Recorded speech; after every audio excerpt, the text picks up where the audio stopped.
I'm a huge believer that technology is part of our lives, right? Like it's part of the integration of our children, of our adulthood. Like it's just part of our lives. My kids have free access to the television whenever they want to go to it, but they don't go to it as often as you'd think because they have other options that they're really interested in.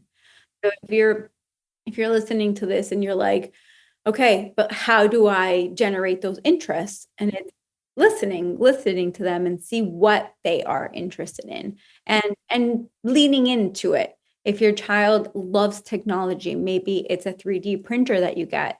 Maybe it's something that you can do together as a family, like a board game that includes technology. It's giving other opportunities that are just as interesting as the technology to them, that they have access to it. It's not dessert. It's not a bribing tool. It's not anything special. It's just one of their other play tools. So what are some of the things that you have in your house right now that are super fun that the kids are engaging with? And like also how often are you rotating these things out? Because for a busy mom, it just It's hard. seems impossible to think of a new, a new activity or a new moment for sensory play or a new this each day.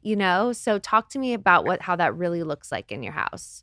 It definitely does not involve an everyday situation. It's more, I have three kids of very different interests and very different ages.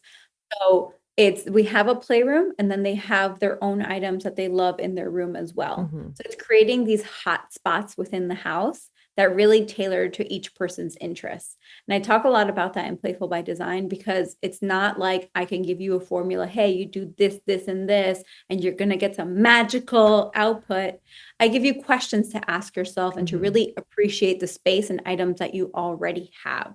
I'm not going to send you to the store, buy some special things, but I do give you specific parameters. For example, I love an open-ended material. So magnetic blocks, sensory play, art supplies, dress up, all of these different categories that I give you in Playful by Design. I'm not going to have you like make it up in your head.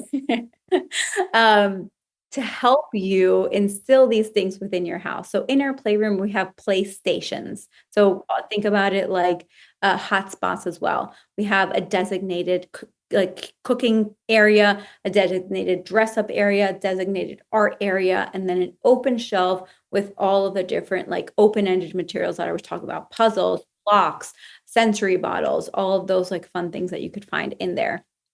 So it's not an everyday thing. It's when I realized one, too many things have entered the space, birthday parties, birthdays for themselves, the holidays, whatever, just you can have it perfect. And then stuff just Just comes. comes in. It just comes in. You It don't just comes. even know how. Yes, you literally don't even know how. You look at it and like, where did this come from? Oh no, my friend Elizabeth, she gave it to me at school. Like there's so many. So much that piles up. I know. So Yes. how often are you like reorganizing or organizing and cleaning up? When I've lost control. That's when I'm doing it. So Okay. the cool thing about this system that I implemented is that every item has a home, and I'm not the gatekeeper of those items. So my kids are not coming to me being like, "Can I have the paint? Can I have the scissors? Can I have the blocks? Can I have this?" Mom, mom, mom. I've ended that completely. They know how to get to everything. Even my 3-year-old, she knows how to find exactly what she wants, get to it independently, play with it independently, and put it back independently. So I'm not cleaning up after my kids either. Interesting. So they, at the end of the day, are cleaning up after themselves. It's not just the end of the day. It's No, when they're wherever they're. Yes, it's when they're done with that particular item. So if they're done playing with the magnetic tiles, they're going to put those away before they move on to the art table. Got it.